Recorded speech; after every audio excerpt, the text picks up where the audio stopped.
Hi there. It's January 30th. Boy, this month has gone quick. And it's time for Proverbs 30.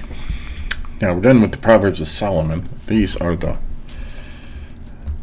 words of Agur, son of Jacob.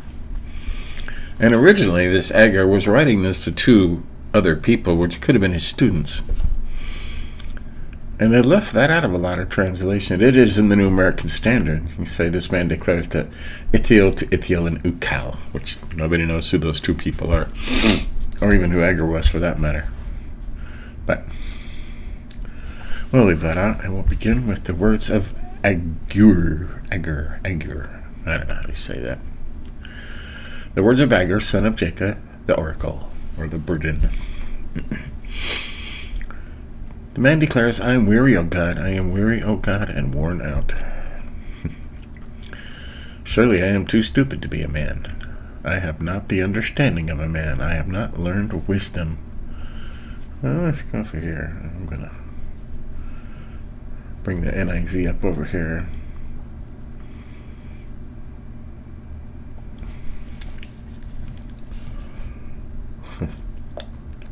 And it says it different. What's it say over here? Oh, strange. See, now in this NIV I have on my desk, it says in verse 2, I am the most ignorant of men. And in the English Standard, I am too stupid to be a man. And in this New International Version, which is 2001, I think, surely I am only a brute of a man. Wow. Strange that I have two NIVs and they both have different words in it. I mean, the first NIV was a very accurate translation, and then they changed it trying to be politically correct and messed it all up. So,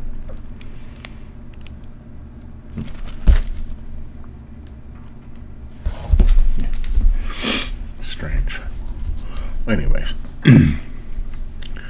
He's too stupid to be a man, or a brute, or ignorant, or, says it different ways in every version you read. I have not learned wisdom, nor have I knowledge of the Holy One. This gets interesting. I think is he being rhetorical? Yeah, probably. Who has ascended to heaven and come down? Who has gathered the wind in his fist? Who has wrapped up the waters in his garment? Who has established all the ends of the earth? What is his name? What is his son's name? Surely you know. He's talking about there? Jesus. What is his name and what is his son's name? Interesting, huh? Find Jesus way back in Proverbs 30. Every word of God proves true. Here he is a shield to those who take refuge in him. Do not add to his words, lest he rebuke you and you be found a liar. Yeah. And what did I just say about all these different versions I was reading? We'll highlight that just because. And people do this all the time. They add to the words. Looking for reasons to be rich, or to do this, or to take your money, or something. Two things I ask of you, do not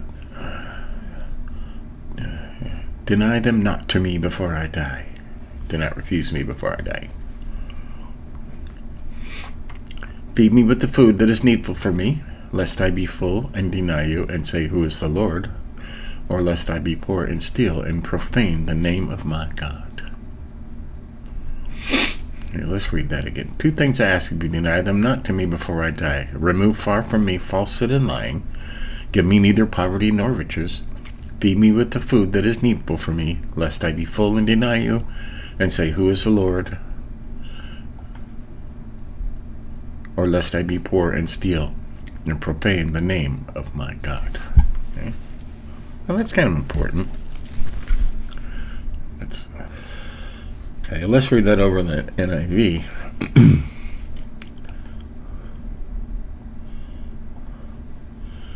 Two things I ask of you, Lord. Do not refuse me before I die. Keep falsehood and life from me. Give me neither poverty nor riches. but give me only my daily bread. Otherwise I may have too much and disown you and say, who is the Lord? Or I may become poor and steal, and so dishonor the name of my God. Got that? Just enough. Be praised for just enough. Jesus said to give us this day our daily bread. Okay, verse 10.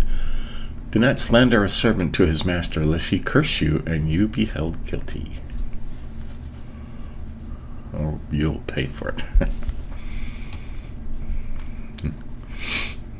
There are those who curse their fathers and do not bless their mothers. There are those who are clean in their own eyes, but are not washed of their filth. There are those, how lofty are their eyes, how high their eyelids lift. Looking down their own nose, they used to say.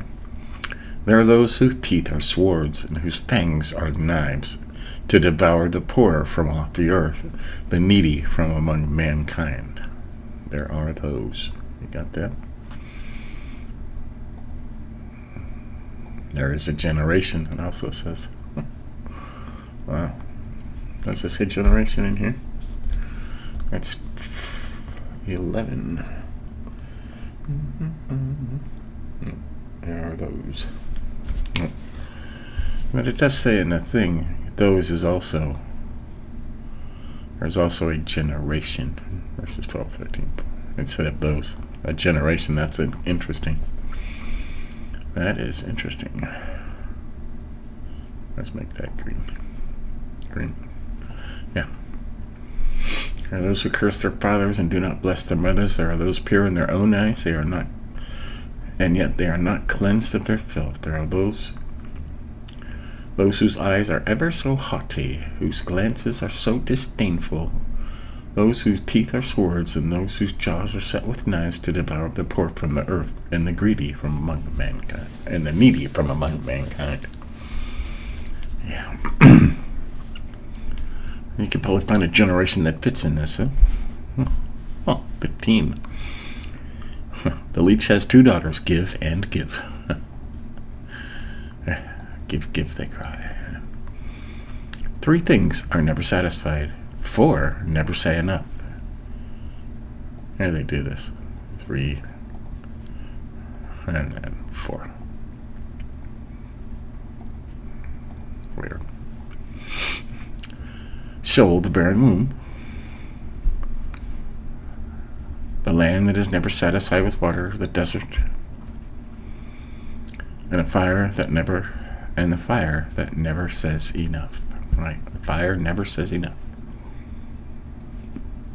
Sheol, hell is never satisfied. The barren womb is never satisfied. The desert and fire. Got that?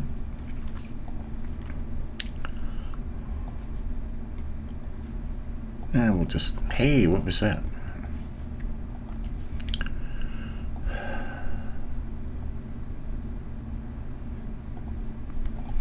Okay. 17, the eye that mocks a father and scorns to obey a mother will be picked out by the ravens of the valley and eaten by the vultures. Yuck. Oh, got that? Don't mock your father and obey your mother. Here's more 3 and no 4. 3 things are too wonderful for me. 4 I do not understand. The way of an eagle in the sky, the way of a serpent on a rock, the way of a ship on the high seas, and the way of a man with a virgin. Right. I've always thought that was funny. Over here says a man with a young woman. Okay. They're seeing your buddies hanging out with the guys, and they see a girl, and they meet this girl, and suddenly they are just they're a different person. They're all wishy-washy, and they're all friendly, and just, yeah. Who can understand when guys act like that around pretty girls? I've never got it. 20, this is the way of an adulteress. She eats and wipes her mouth and says, I've done nothing wrong. Right. Here's more 3, no 4. It's Hagar. Under 3 things the earth trembles. Under 4 it cannot bear up. The earth. A slave when he becomes a king. A fool when he is filled with food. an unloved woman when she gets a husband, and a maidservant when she displaces her mistress. Weird. The world can't bear up under those. Huh? Slave becomes a king, a fool when he's filled with food. An unloved woman when she gets a husband, and a maidservant when she displaces her mistress.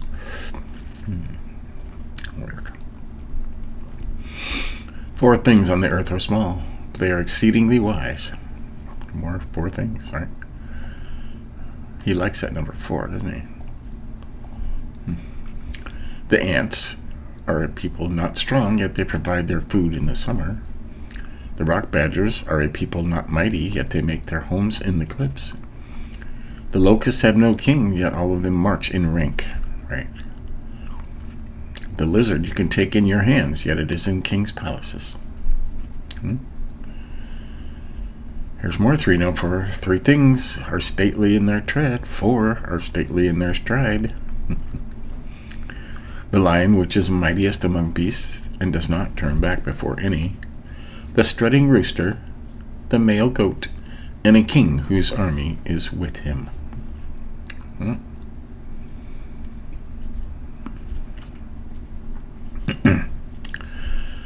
If you have been foolish, exalt yourself, or if you have been devising evil, put your hand on your mouth.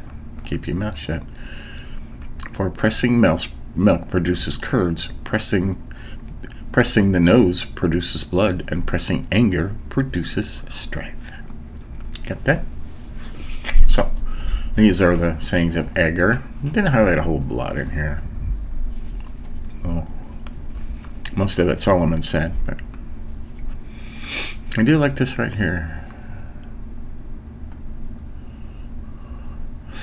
I'm going to pick that out of all the other ones too. I have not learned wisdom, nor have I knowledge of the Holy One. And he says, who has ascended to heaven and come down? Who has gathered the wind in his fist? Who has wrapped up the waters in a garment? And who has established all the ends of the earth? What is his name, and what is his son's name? Surely you know. What is his son's name?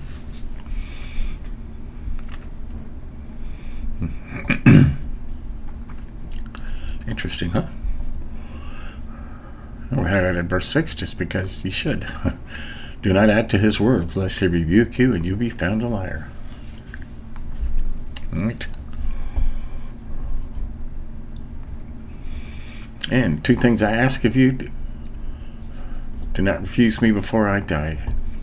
Keep falsehood and lies far from me. Give me neither poverty nor riches. Give me only my daily bread. Otherwise I may have too much and disown you and say, who is the Lord? Or I may become poor and steal and so dishonor my God. So, there you go. Pray for just enough of everything. Yeah. We highlighted 11 through 14. Well, because it says there are those, and the direct translation is there is a generation who curse their fathers, who do not bless their mothers, who are clean in their own eyes, but are not washed of their filth. There are those, how lofty are their eyes, how high their eyelids lift. There are those whose teeth are swords and whose fangs are knives, to devour the poor from off the earth, the needy from among mankind. There are those.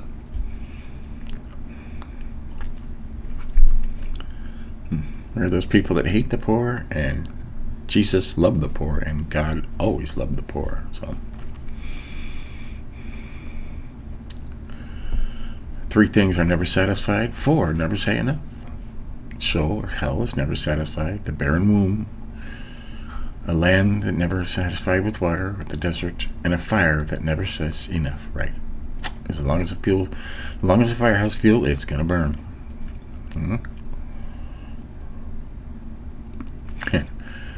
3 things too wonderful. 4 things he doesn't understand. The way of an eagle, the way of a serpent on a rock, how they move, right?